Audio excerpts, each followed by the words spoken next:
Greetings, comrades, and welcome to the Eastern Border. Well, for one, I want to talk to you about something that's actually kind of my specialty, because my first education, besides the history one and the PhD that I'm trying to get right now in journalism, is of philosophy. Because I believe that wisdom has value. Wisdom really makes you, it's not smarter, it's not like more clever, it's just something that just is. It's not about how much you know, it's about how well you use the things that you know. And I have to say that if it wasn't for my philosophy education, then I wouldn't be making this podcast. So if someone's telling you that education in philosophy is a bad choice, well, yeah, it won't land you in a great job that pays well, but it will make you prepared enough for basically some place in your maybe mindset that'll allow you to make a job for yourself. And as I specialized in political philosophy, that was what I wrote my master's thesis after all, I wanted to kind of talk about what fascism is. Because currently, I've heard a lot of, again, rumors about how Ukrainians are Nazis and how everyone's like fascist. But there's a thing here. See, fascism doesn't come from Nazi Germany. Fascism is how Russia calls all of its ideological enemies, because at that point, they were a socialist country. They called themselves a socialist country, at least. And hey, I won't get into fights right now with all the lefties and with all the tankies, because the USSR undoubtedly thought they were socialists, moving towards communism. For them, socialism was exactly what they were doing. They were socialist. And if you kind of think that that wasn't real socialism, well, then I'll get into arguments another time. But they decided to basically call the enemy, what they were fighting against in the World War II, fascists, because if they would call them Nazis, the National Socialists, then people might start seeing kind of, the similarities between the nationalist socialism and the regular socialism, stuff like that. So they called everything fascism. But Umberto Eco, I would like to explain him as the person that Paulo Coelho wished he was. Well, basically, he described in 14 points what fascism even was. And I have to mention Lawrence Britt here, because he went through and did this from an economical standpoint and everything. But there's more to this, because Lawrence Britt's definition has been kind of countered in a lot of positions, and he's not as well known in the political philosophy circles. But Umberto Eco, he stays relevant, because Eco grew up under Mussolini's fascist regime, which, quoting him, was certainly a dictatorship, but it was not totally totalitarian. Not because of its mildness, but rather because of the philosophical weakness of its ideology. Contrary to common opinion, fascism in Italy had no special philosophy. It's a thing. Continuing. It did, however, have its style. A way of dressing far more influential with his black shirts than an Armani, Benetton, or Versace would ever be. And that's a dark comedy there. But this indicates a critical consensus about fascism. As a form of extreme nationalism, it ultimately takes on the contours of whatever national culture produces it.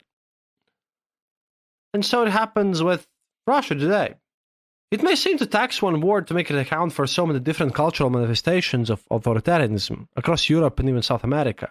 Italy may have been the first right-wing dictatorship that took over a European country and got to name the political system, but Eco is perplexed with, quote, why the word fascism became a synecdoche, that is, a word that would be used for different totalitarian movements. For one thing, he writes, fascism was a fuzzy totalitarianism, a college of different philosophical and political ideas, a beehive of contradictions. This is the thing here. You can't really mess up fascism with Nazism. Nazism was its own thing, and I believe that socialism part of Nazism was very real. You might not kind of agree with me, but I do believe that socialism played a huge part of National Socialism. I do believe that this whole idea of socialism, well, it's a great idea on paper, but in practice, it always leads to human suffering, so anyone who claims that socialism is the way to go just wants you dead and wants to take away your cow. But that's my opinion, okay? That's how I view things, and, well, I'm sorry about that. You might call it communism. You might say it's not real socialism, but it is what it is, at least in my eyes. I believe that if someone wants to take away your private property and nationalize it, then that's bad. And that's socialism for me. Healthcare? Healthcare is not socialism. Just saying. But we're here to discuss fascism. And we have 14 points, which Umberto Eco, a philosopher that I deeply respect, calls fascism. And we're going to see how this applies to modern-day Russia. And, yeah, this actually could serve as a nice answer to the people who deem that Ukraine are Nazis, because they're not. Well then, let's take a look. The first point that Umberto Eco mentions is the cult of tradition.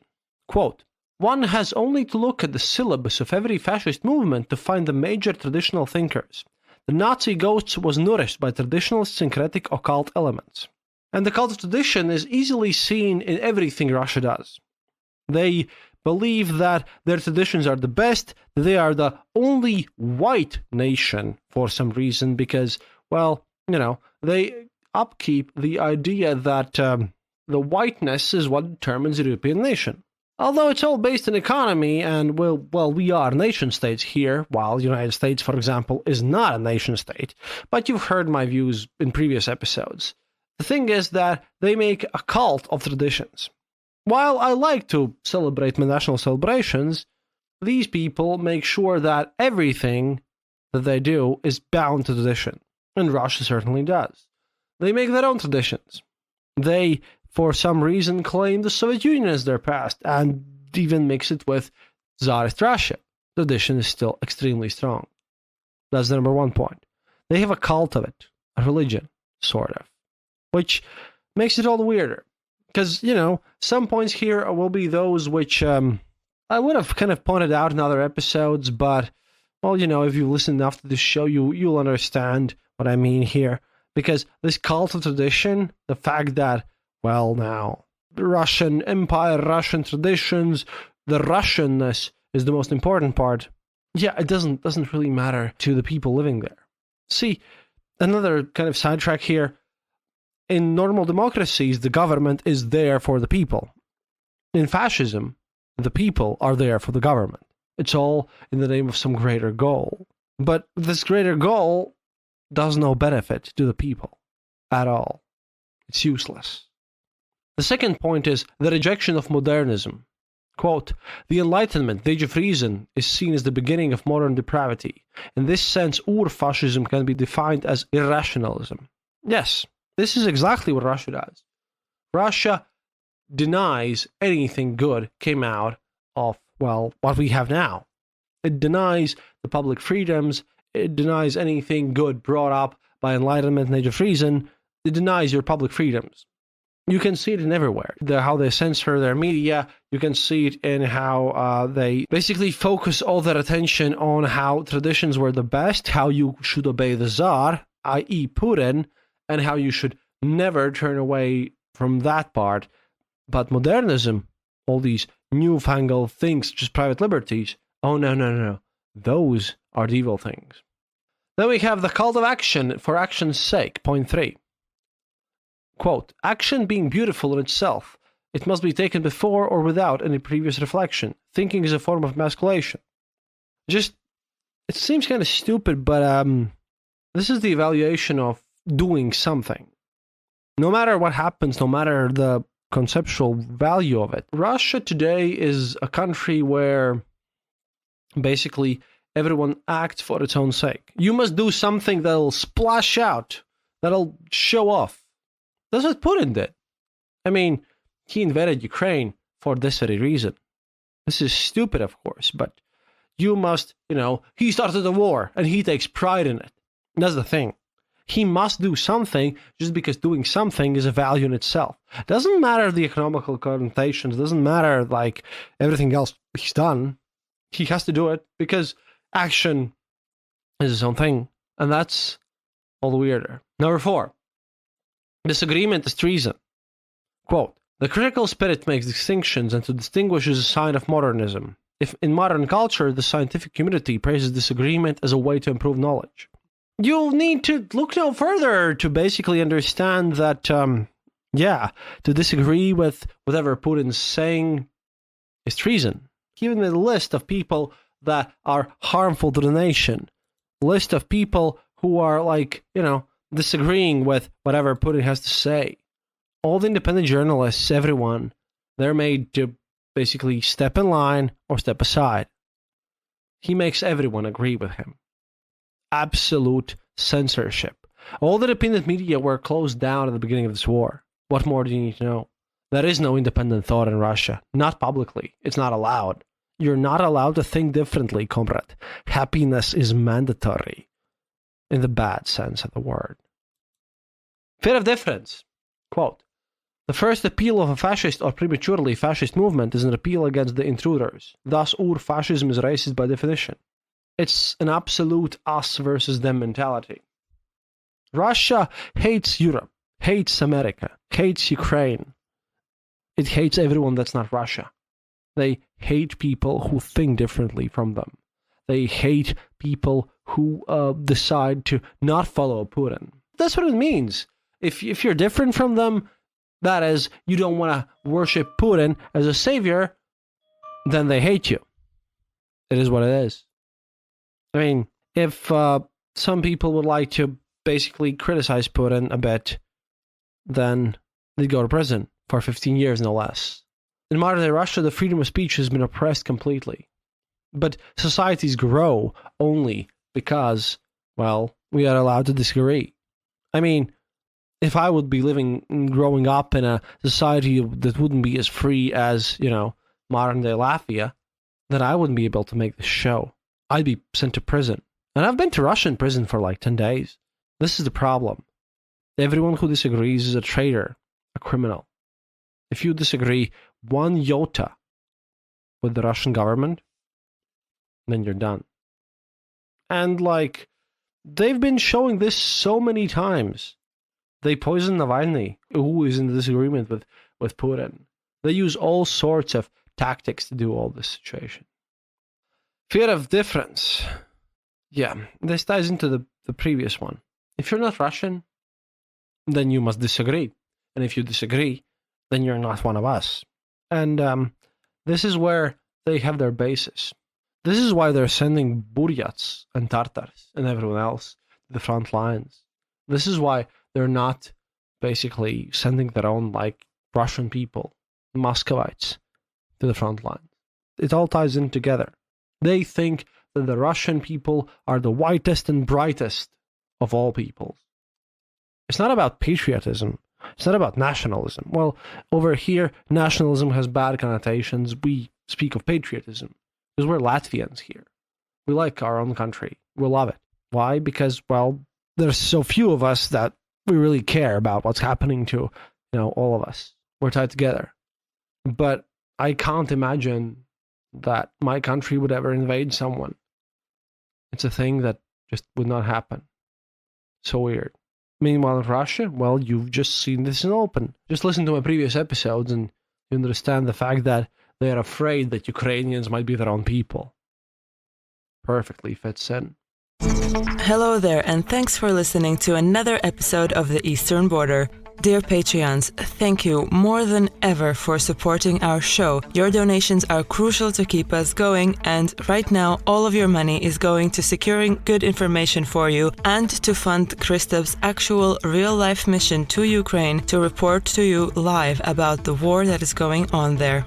Also, we would like to use this opportunity to urge you to donate to other organizations that are helping people escape Ukraine safely and to defend the country for those who decide to stay on the ground. One such organization we would like to highlight is the Defending Ukraine Together Come Back Alive movement.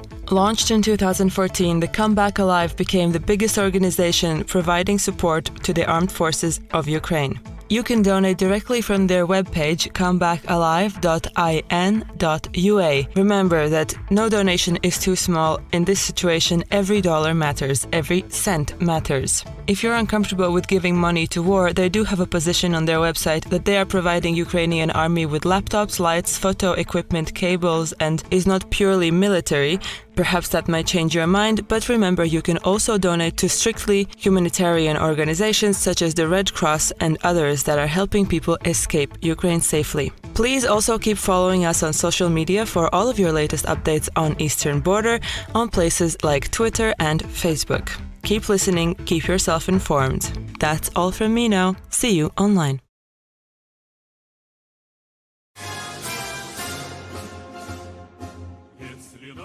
There is number 6. Appeal to social frustration. One of the most typical features of the historical fascism was the appeal to a frustrated middle class, a class suffering from an economic crisis or feelings of political humiliation, and frightened by the pressure of lower social groups. And this kind of makes sense because, well, if you are the followers of the central thesis of all this situation, if you are the Russian living in Moscow, then, well, if you're feeling worse, if you're kind of not happy about your situation, then you're not at fault. Someone else must be at fault. And for Nazis, it was the Jews. It's obviously always the Jews. I mean, why not? We've been yelled at forever. And I'm only a technical Jew anyways. Like, my grandma was a Jew. Fine. So, but even then, I've been called a Jewish conspiracy theorist person, and I just use this to kind of show that it's really dumb. I mean, instead of fixing the economy and making sure everyone lives well, these guys blame someone else for their problems, and I've made jokes about this for a long time already. This is the thing where, Obama, back when he was president, Obama literally took a shit on your basement. Obviously, he made everything worse for you. You can't blame yourself. You can't blame your neighbors. You have to blame someone else. This is what Russia does on a global scale. And right now, they're doing it because, according to them, Ukraine shot on their doorstep. Amazing. Number 7. The obsession with the plot. Quote, thus, at the root of fascist psychology, there is the obsession with a plot, possibly an international one. The followers must feel besieged. And here we come to the more critical signs of Russian fascism. They constantly state that the West are out to get them. The West, the mythical West, are trying to assault them. If you look at all the messages they've been sending out, it's us versus them mentality constantly. They are, everywhere. Evil Western powers, me and you, me producing this show, Anna editing this show, and you guys listening to this show, we're all in. All that we think about every day is definitely only about how we're going to put down Russia, specifically Putin. I mean, not even Russia. Russia itself, they can live, all that I care about. But Putin, specifically Putin, yeah, we're enemies of Putin. And that's kind of weird. Because in their eyes, we are the guys who are constantly thinking about how we will destroy this whole government. And that's what they try to give to their people, which is always weird. Number 8. The enemy is both strong and weak. Quote, by a continuous shifting of rhetorical focus, the enemies are at the same time too strong and too weak. This is the first point where I have to put a lot of attention here because, we are all in Europe, according to Russian propaganda, liberal fascists. We, the West, the enemy of Russia, at the same time too strong because we disrupt Russia's economy, we hold too much power and too much dominance in economical affairs, and we are, being very threatening and being very evil.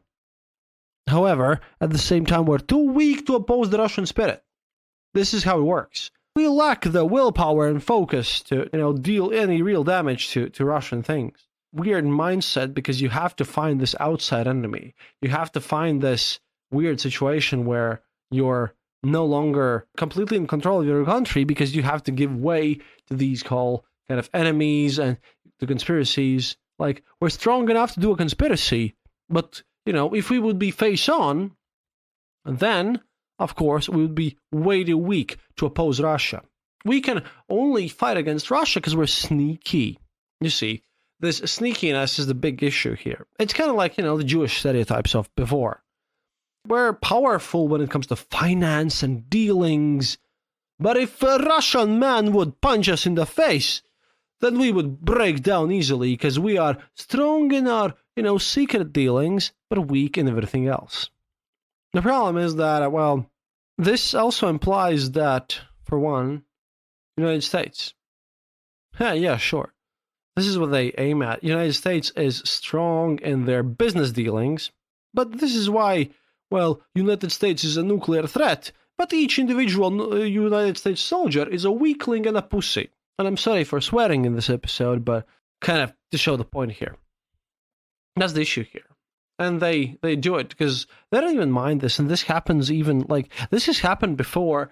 It was very, very openly seeable in the Russo-Japanese War of 1904-1905, because, Japanese were at the same time weak invaders who will be easily crushed by Western Russian civilization, and at the same time they were a massive threat to the Western civilization as a whole, and if we don't stop them, no one will.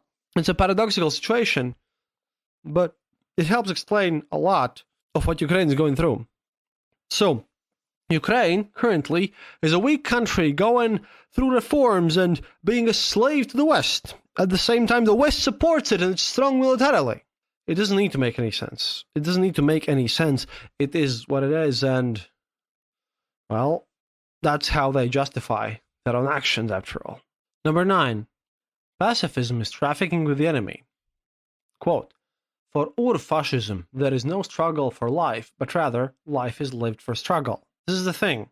If you want to be a peaceful person, just, minding your own business, building your own business, this is evil. Because, if you're not hating the enemies of your country with terrible passion, then, you're wrong. And this, by the way, is a thing that I kind of state that while the United States can't be really, fascist, at least not in the current form. And some people might hate me for it because I know that there are some listeners of the show who actually think the United States are fascist, but this really breaks it. Because this means not dealing with the enemy. And you guys in the States, if I had to pick something, you're the most mercantile nation on the planet Earth. You guys like to make the deal. And deal is kind of involved with pacifism. Trafficking with the enemy. You guys will traffic with anyone. You guys will make deals. You make deals with me. For some unknown reason, you still want to support the show. Also, please do support the show at patreon.com/easternborder, or just click a money button on @eastern_border or Twitter. But you guys are friendly. You guys want to make the best deal. Fascism is opposed of making any deals. And if you're not supporting this war currently in Russia, then your apartment will get blown off. Your apartment will get tarnished. Everything's going to be crazy. Number 10. Contempt for the weak. Elitism is a typical aspect of any reactionary ideology. Yeah, Russians think currently, and Putin presents it, that he has to be the best. He has to be the most amazing. That's the thing. This is why, Putin does all this thing. If you're not perfect Russian, then you're not invited. And, they also make this very idea that in their own, private shootings of pictures and private avenues, if you're not ethnically Russian, then you're not invited at all. Number 11. Everybody is educated to become a hero. Quote, "In fascist ideology, heroism is the norm. This cult of heroism is strictly linked with the cult of death." And this happens also in non-fascist societies. It's a big role in Latvia. Our national hero also sacrificed himself for the greater good. But in fascist countries, they make this idea that you must die for the government, and the government is everything and you are nothing, really kind of flows through everything. And this is why we have this weird celebration of 9th of May, which is not the memorial of the dead ones. This is a celebration of Russian imperialism. Everyone is educated to become a hero, even in the school time. The Russian kids get taught in schools that dying for their own country is the best thing ever, and that's made the ultimate virtue. What you make in life, what you create in life, doesn't matter. If you're a nobody, if you have nothing, as long as you can die for Putin's cause in this war, then, well, then you can get away from all this situation. Because dying for your own country is apparently the greatest goal one could achieve. Number 12, machismo and weaponry. Quote, machismo implies both disdain for women and intolerance and condemnation of non-standard sexual habits from chastity to homosexuality. And this is it. I mean, this is the number one spot because in Russian society, there is this attitude of babi novых нарожает. So, it doesn't matter if your kids die in a war.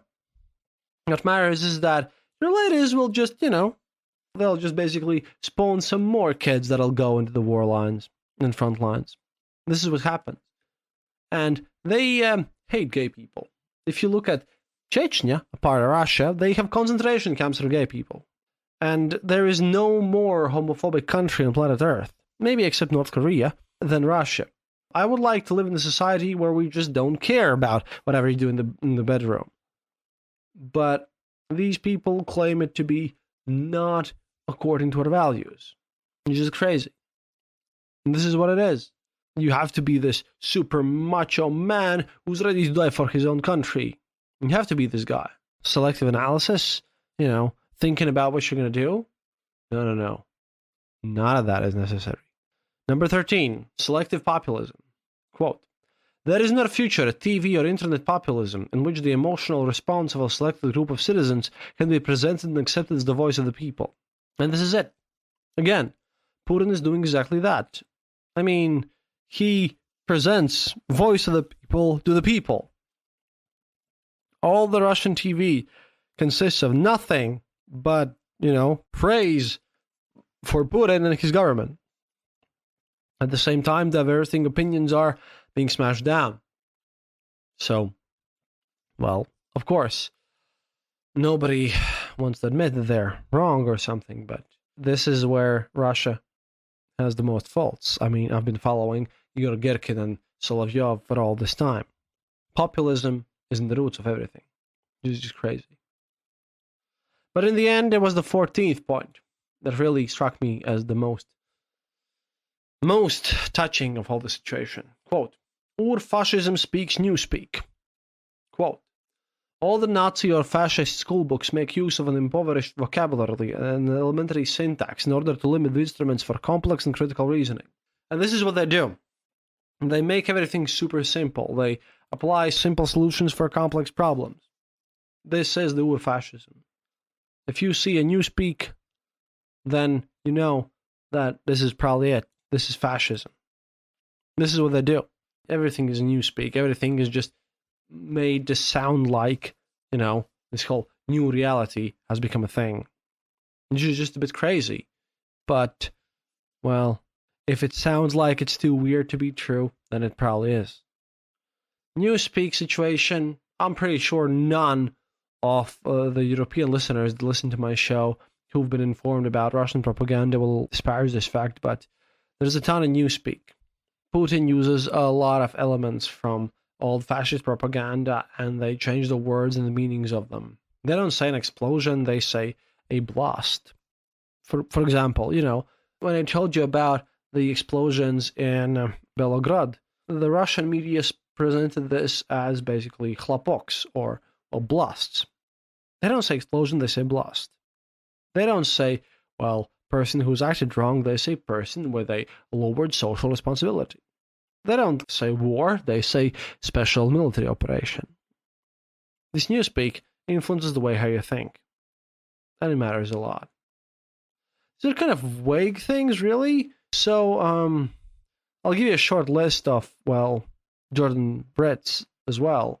Because, although he's more concrete, because this is a philosophical list, that one is more practical, but just a short overview, so that you would know. But in all, this should be enough. Putin is running a fascist government, by all means. But hey, have another list, just so we can check. Although that's a bit muddy if you want. So like I said, when people think about 14 points, there are two lists. One is Umberto Eco's one, which is more philosophical, and then there's Lawrence Britt's one, which is more practical. And Lawrence Britt states that, point one, powerful and continuing nationalism. Definitely check with Russia. It's very self-obvious, they're super nationalistic. Number two, disdain for the recognition of human rights. In Russia, they literally, made it they made their own courts supreme over the International Court of Human Rights. That alone shows this. Number three, identification of enemies/scapegoats in a unifying cause. Yeah, this is the same as Umberto Eco. They blame the West for everything. Number four, supremacy of the military. Still happening all the time. Military power, specifically the victory in the World War II, which has given them a carte blanche, according to themselves, is what's happening over there. Number five, rampant sexism. Let me tell you that this is still, they literally decriminalized domestic violence in 2018. I made an episode about the situation. Sexism and being a huge man, a man's man, me, even a journalist who has been to war zones and who's actively working, not man enough. Number six, controlled mass media. Won't even comment on this one. Very obvious. There is no non-controlled mass media over there.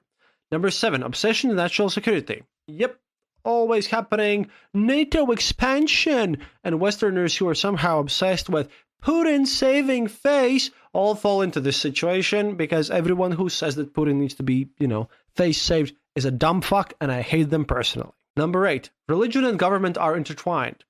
100%. I've been telling you in multiple episodes about how, chief of the Orthodox Church, the Patriarch Kirill, who used to be a KGB agent, same thing. Corporate power is protected. And this needs to be a bit of explaining. This means that, the corporates are the only people that the government makes alliances with. And then, standard situations, the corporates ally themselves with the government to not lose power. Meanwhile, in Putin's Russia, he did the other way around. He basically created all the corporates by imprisoning the corporates he didn't like and placed his own relatives and friends on this thing. Still, this means corporate power is protected, just a bit in a different way. Still works. Number 10, labor power is suppressed. Yes, trade unions are very much fought against in Russia, all the time, constantly. You can't change anything about it. Number 11, disdain for intellectuals and the arts. Absolutely. This happened also in the Soviet Union, still happens in modern day Russia. If you somehow decide to be smarter than the bunch, then you must be a traitor and an evil person at all times. Number 12, obsession with crime and punishment. Oh, absolutely. This is crazy, and this is just awesome because they deem everyone criminal. Everyone who even fights against them, as you have seen with people who defended Azovstal, they also criminals. Number 13, rampant cronyism and corruption. Russia's a kleptocracy, and that's about it. Again, listen to my previous episodes. You can hear all the supporting arguments for all this before. And number 14 on his list is fraudulent elections. Yeah, there's a reason why we call them Putin's elections anyway. So, by both lists, even though I like Umberto Eco's lists more, and even by Lawrence Britt's list, Russia is fascist. Absolutely fascist. Putin's Russia is checking out all the hallmarks of being a fascist government. And it's kind of crazy. And it's madness. And then people in control, they like to blame Ukraine for this. We in Eastern Europe are afraid because we have a fascist government next to us. We hate this fascist government because we would like to, not to live under fascism. Fascism, socialism, same thing for me, really. In the end, it's a government that cares about the government, not about the people. This is the government where happiness is mandatory. And if you don't like the happiness, then you go to prison. What matters is that the real happiness actually becomes mandatory, not the fake one. But now you know. Now you're informed. And I hope that this episode was interesting enough for you. At any rate, please consider becoming our patrons on patreon.com/easternborder and all the other usual things that we mention about. Donate to Ukraine. And always remember, happiness is mandatory. До свидания, товарищи.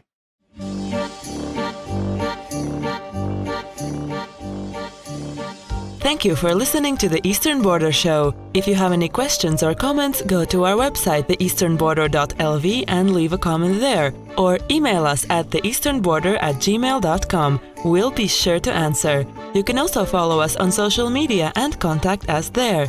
If you enjoyed this episode, then leave us a review on Apple Podcasts and tell your friends about us. It really helps us grow the show. And remember, happiness is mandatory.